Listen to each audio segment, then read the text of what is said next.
side, have been subjected to either physical or sexual violence.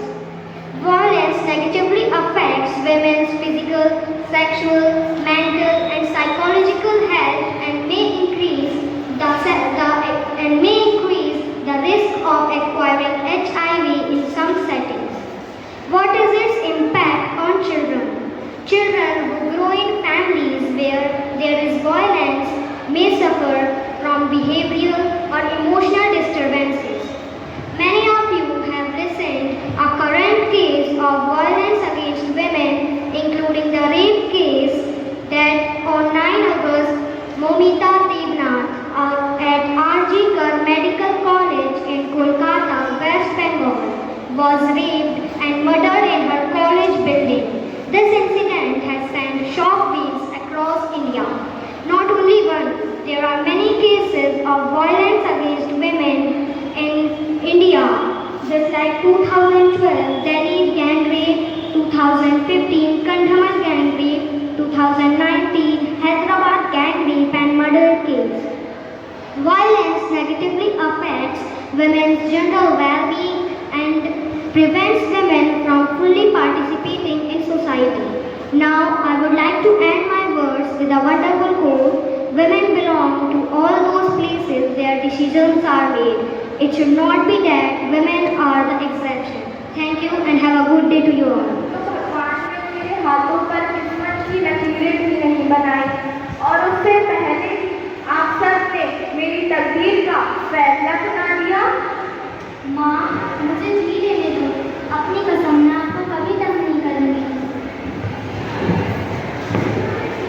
जब खाना खाने के बाद आप सब मीठा खा रहे होंगे तो मैं रसोई में जाकर सारे बर्तन साफ कर दिया करूँगी। माँ, आप मेरी पढ़ाई की चिंता मत करना, मैं भाई की किताबों से अपने आप ही पढ़ लिख जाऊँगी। पापा से कहना कि मेरे दहेज की चिंता बिल्कुल ना करें, मैं आपके साथ रहकर आपके बुढ़ापे का सहारा बनूंगी।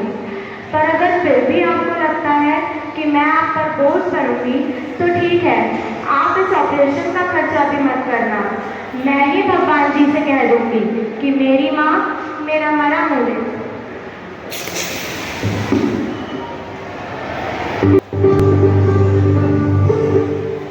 मंजिल तक बस एक ही ख्वाब रहता है दिल में कि क्या सही सलामत लौटेगी बेटी अपने घर में।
उसे हर कदम पर ऐसे सवाल पड़ते थे कि आदमी सोच भी नहीं सकता।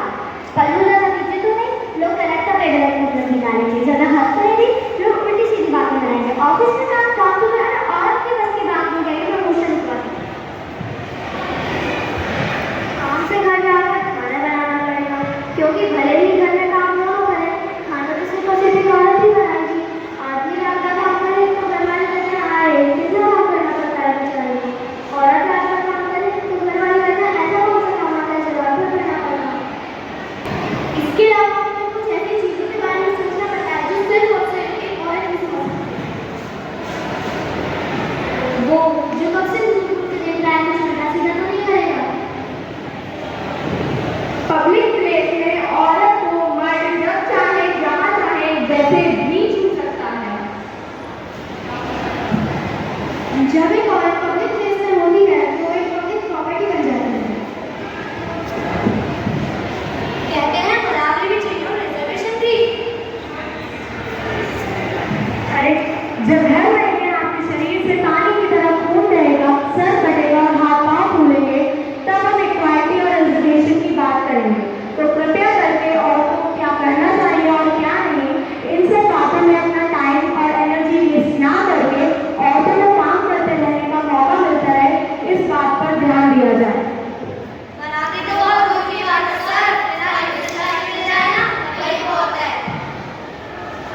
है सबका अवतार, मत करना तुम इसका अपमान। इसी के साथ आप सभी को मेरा विनम्र नमस्कार।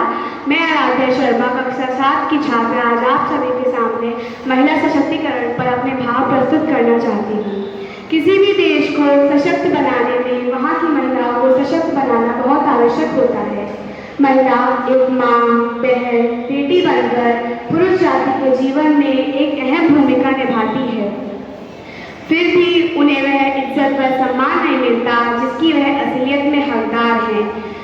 जब कभी हमारे ऐसे मामले सामने आते हैं जहाँ रेप, शोषण आदि होता है,